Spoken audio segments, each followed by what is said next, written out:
You may be wondering which characters are worth building in Honkai Star Rail. So today, I'll be going over the characters I recommend building and why you should invest in them. First up, we have a character that we all get for free, and it is none other than Trailblazer. And not just one Trailblazer path either. We have 3 options depending on what teams you use. Starting with the Remembrance Trailblazer. They're an Ice Remembrance character that is able to provide pretty nice buffing capabilities for a team.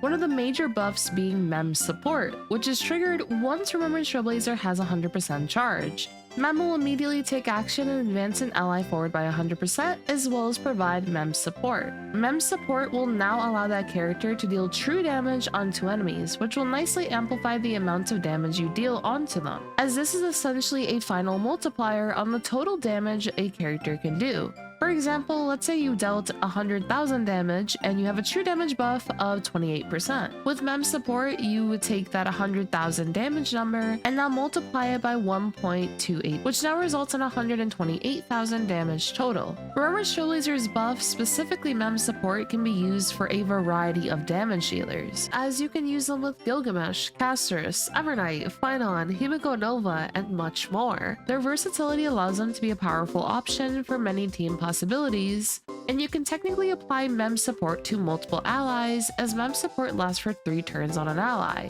It's also worth noting that when the max energy of an ally that is buffed by Mem support exceeds 100, the true damage multiplier will be increased based on the difference, and for every 10 excess energy, the multiplier increases by 2%, maxing out at a 20% increase when the buffed ally has 200 energy, which means your allies with Mem support will now have a higher true damage multiplier they can take advantage of, especially characters that have pretty expensive ultimates, as this can result in them getting a total true damage multiplier of 48%. Now, what about for characters that do not use energy and maybe use a stacked mechanic instead for their ultimate? Remember, Trailblazer's 4th Eidolon actually addresses this, as their 4th Eidolon will give allies with 0 max energy an extra 6% on the true damage multiplier from Mem support, which is effectively the same thing as if that character had a 130 energy ultimate. Now, when it comes to how to build Remembrance Trailblazer, you'll focus on speed, crit damage, and as for their main relics, I would recommend World Remaking Deliverer, Eagle of Twilight Line, or 2-piece speed sets. For the planar, Amphoria Sea Eternal Land, Vonwak, or Lushaka. For main stats, you can go with crit damage body, speed boots, ice damage, HP or defense sphere, and energy regenerate. For stat goals, I would recommend 180 and above crit damage. For their speed, I would recommend having them fast so that they are able to act often, which can consist of 160 plus speed, or as fast as you can get them. For light cones, I would recommend This Love Forever, Long May the Rainbows Adorn the Sky, Fly into Pink Tomorrow, Memory Curtain Never Falls, or Victory in a Blink. As for our next Trailblazer, Harmony Trailblazer will be able to enable Super Break for allies when enemies are weakness broken with the backup dancer effect on their ultimate. They can also additionally delay enemies by 30% when allies break enemies' weaknesses, and provide the team with additional break effect based on their own break effect. Harmony Trailblazer is a nice option to consider building if you are building a break-centric team. For example, Harmony Trailblazer with Firefly, Boothill, Rappa, and so on. For the relics, you can use Watchmaker, Thief of Shooting Meteor, Eagle of Twilight Line, or 2-piece sets. For their planar set, you can go with Talia, Vonwak, Forge set, and so on. For main stats, you can go with HP or Defense Body, Speed Boot, HP or Defense Sphere, and Break or Energy Regenerate. I would recommend a minimum of 134 speed, 145 speed minimum for Talia, and upward to 160 plus range. And for the light cones, I would recommend Past Self and Mirror, Dance and Sands, In Pursuit of the Wind, Memories of the Past, or Meshing Cogs. As for our final Trailblazer, we have Elation Trailblazer, who could be used specifically for Elation-centric teams, for example alongside Silverwolf or Evanescia. Elation Trailblazer's ultimate will be able to increase the crit damage of an ally, their elation, and if that ally has an elation skill, it will immediately trigger their elation skill, resulting in more damage output from that ally. Their ultimate will also be able to regenerate 1 skill point, and when Elation Trailblazer uses their elation skill, it'll increase the damage taken by enemy targets by 10%, lasting for 2 turns. The entire team will be able to take advantage of this in order to deal more damage onto enemies. Now for the relic set, I would recommend Diviner of Distant Reach, Eagle of Twilight Line, or you can consider Messenger. For their planar sets, I recommend Sprightly Vonwak, City of Converging Stars, Broken Keel, or Lushaka. For their main stats, I would recommend Crit Rate Body, Speed Boots, HP Defense or Attack Sphere, and Energy Regen Rope. When it comes to their attack, I would recommend 2200 attack, 160 plus speed. For crit rate, I would recommend going for 80% or higher. The reason you'll want 2200 attack on Elation Trailblazer is just to maximize their trace on Cloud 9, which will give them additional elation based on Trailblazer's attack. As for their best icons, I would recommend When She Decided to See, Elation Brimming with Blessings, Mushy Shroomies Adventures, or Tomorrow Together. Now that we've gone through our Trailblazers, next up we have Huohuo, who you can acquire for free from the Golden Companion shop. Huohuo will be able to provide healing, cleansing, and with her ultimate, she can provide energy and attack for allies. Huohuo has been getting more shine lately, especially with her being one of the best sustain options to pair with Evanescia, as Evanescia benefits from the additional energy from Huohuo's ultimate. For her relic sets, I would recommend Warrior Gods Sun and Thunder, but for alternative sets, you can consider Messenger, Passerby of Wandering Cloud, or two-piece sets. For her planar options, I would recommend Lushaka, Broken Keel, Fleet of the Ageless, Sprightly Vonwak, or Giant Tree. As for her main stats, I would go with Outgoing Healing Body, Speed Boots, HP percent for your orb, and an Energy Regen Rope. And as for her light code options, you can use her signature, post-op, shared feeling, quid pro quo, onto tomorrow's morrow, and so on. Now we have Archer, who's currently available for free alongside Gilgamesh, who we'll go over afterward. Archer is a quantum hunt character who revolves around consuming a lot of skill points in order to deal massive single target damage onto enemies with his kit. Archer's turn will not end until you run out of skill points or after you use his skill 5 times, and Archer's skill will consume 2 skill points each time you use it. As you use his skill repeatedly, he will deal more damage onto enemies. Archer will also be able to increase the number of skill points available for the team by 2, which is highly beneficial for him in order to use his skill repeatedly, and if you add Sparkle and Rin on a team with Archer, you will now have 11 skill points. On top of this, Sparkle's ultimate will be able to regenerate skill points, and the joint follow-up attack with Rin will recover 4 skill points. And the joint follow-up attack will trigger if you have 3 or less skill points available, or if you already use Archer's skill 5 times. Now when it comes to Archer's ultimate, he'll attack one enemy and gain 2 points of charge, with a maximum of holding 4 charges.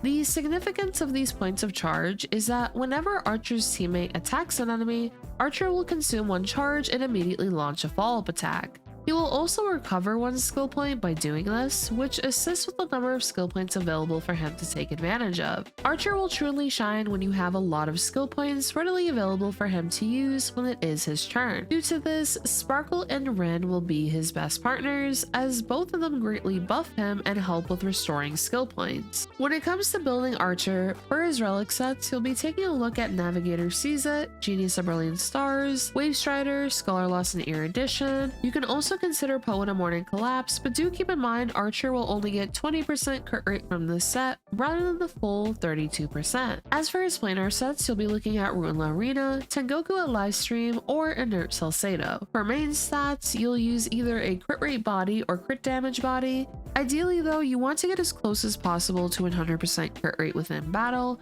just to ensure that he doesn't miss any crits, so I would recommend crit rate more. For his boots, you will go with attack boots. For his sphere, you can use attack orb or quantum orb, and lastly for his rope, you can go with attack rope. For Archer's light cone options, you can go with his signature, the finale of a lie, Dr. Ratio's signature light cone, cruising the stellar sea, see you at the end, and so on.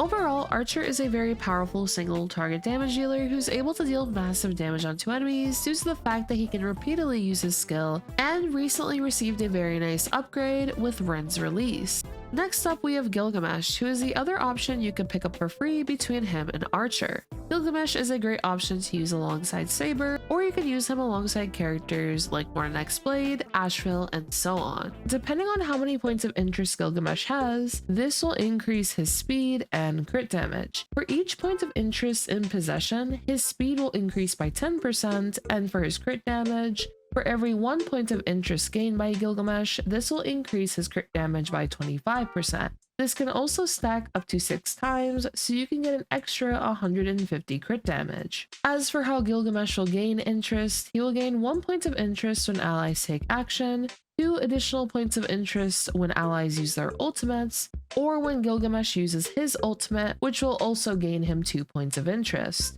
On top of Gilgamesh gaining interest when allies use their ultimate, he will also gain King's Burden.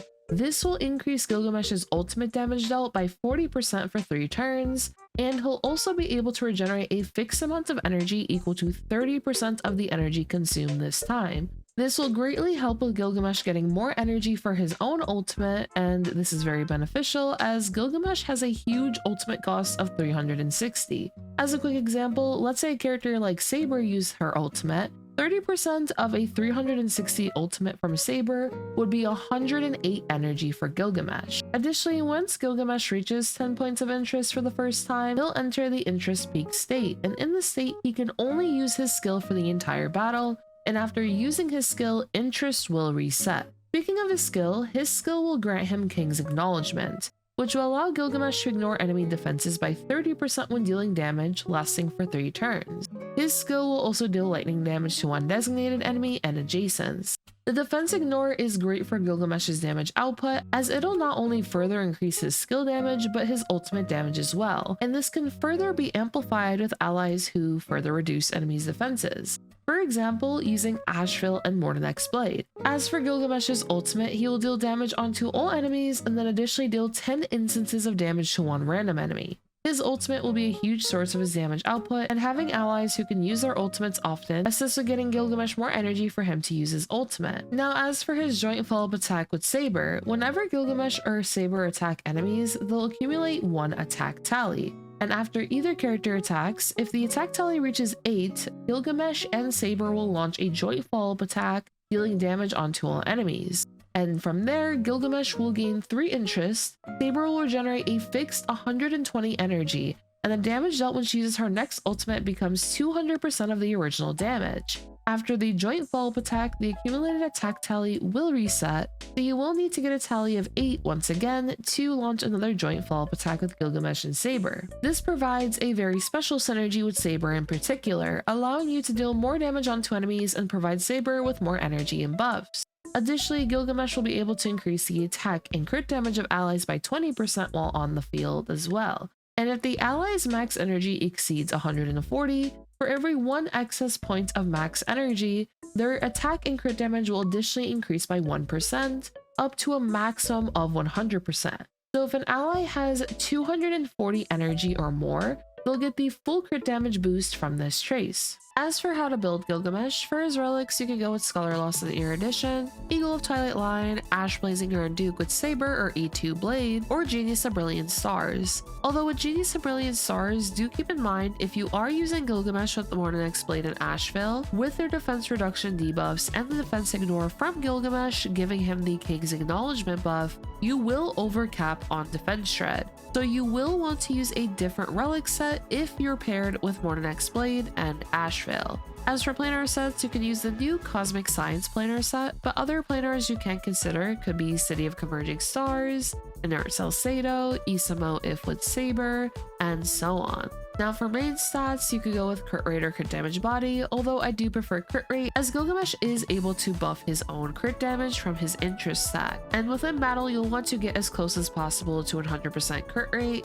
You can use speed or attack boots. I personally have a preference for attack, lightning or attack orb with a preference for lightning orb, and attack rope. As for light cones, you can use Gilgamesh's signature, a thankless coronation, thus burns the dawn, a trail of bygone blood, on the fall of an aeon, and a secret vow. And with all the amazing characters coming up, you may be thinking about purchasing Oneric shards, and I wanted to mention Aniba. I have been using Aniba now for a couple of months, and Aniba is in 100% compliance with Hoyoverse's policies, and is a safe way to get more pulls, and there's also cash back. All you have to do is type in your UID, pick the pack you'd like to purchase, and boom, there we go. And with Aniba's cash back, this can let you get even more more pulls. All you have to do is go to your order, claim cashback, and now you can use your cashback to purchase even more Oneric shards. I wanted to say thank you to Aniba for sponsoring today's video, and now let's carry on. Now as for our next supports, it would be Welt with his new Nova Flare buffs that we recently received, Pela, and Silverwolf if you do end up losing your 50-50 to her. Welt, Pela, and Silverwolf are all Nihility characters that can reduce enemies' defenses, allowing the team to deal more damage onto enemies. Welt's Nova Flare buffs gave him a new debuff, which is Weightless. This can delay enemies' actions, reduce their speed, reduce their defense, and when allies attack enemies in the weightless state, their damage dealt increases by 10%, and this can stack up to 10 times, so up to 100%. If you have E4 Welt, this is even better, as all enemies' ult type resistance will be reduced by 30% as well, which is huge for the team's damage output as well as Welt's own damage output. Welt is great at delaying enemies and can be used for sustainless teams or used as a general debuffer. Now as for Pela, she can reduce all enemies' defenses with her ultimate, which allows her to be a flexible option on teams, especially if you don't have many supports. Pela can also use her basic attack often to regenerate skill points for the team, and if you have Pela's 4th Eidolon, she'll also be able to reduce enemies' ice resistance with her skill, which benefits ice damage dealers' output that they can deal onto an enemy. As for Silverwolf, she can reduce enemies' defenses with her ultimate, and every time Silverwolf attacks an enemy, she'll implant a random bug onto an enemy, and she has 3 types of bugs. One reduces attack by 10%, another reduces defense by 12%, and the final one reduces speed by 6%. As for Silverwolf's skill, she can add 1 weakness of an on-field ally type to 1 enemy target. You'll prioritize the weakness corresponding to the first ally in your lineup, as well as being able to reduce enemies' resistance to that weakness type by 20% for 3 turns. Additionally, there is a 100% base chance to further reduce the target's ult type resistance by 13% for 2 turns. Now we have some notable mentions. We have a couple of characters, mainly supports. Ruan Mei and Robin are in the Golden Companion shop and can be great options if you're lacking supports on your account. Play break-centric teams in the case of Ruan Mei, and Robin can be beneficial for attack skilling damage dealers, plus she provides 100% action advance for the entire team. There's also Bronya, who's a standard character, and if you don't have too many supports, she can be a great option to fill in for your team. There's also Gallagher, who's a 4-star sustain, and if you don't have Hyacinth, Donghung PT, or Huohua for building 3 teams, Gallagher could be a nice option. Lastly, these characters were previously free, so I'm having them in the notable mention section, which for our last 2 characters, we have Sparkle and Donghung PT. Sparkle is able to provide 50% action advance, crit damage, ult type respan, skill points with her ultimate, and much more. She's great alongside multiple DPS, especially Archer, and she can be used as a strong, flexible support for your team. As for Donghung PT, he's one of the best sustains that can provide shields, cleansing, attack buffs, and can provide a summon called Soul Dragon for an ally when he makes an ally the bondmate. I highly recommend building both Sparkle and Donghung PT on your account if you do have them. That'll be all for today's recommendations. If you did enjoy, consider subscribing to the channel to see more from me, and I hope all of you have a great one. Peace.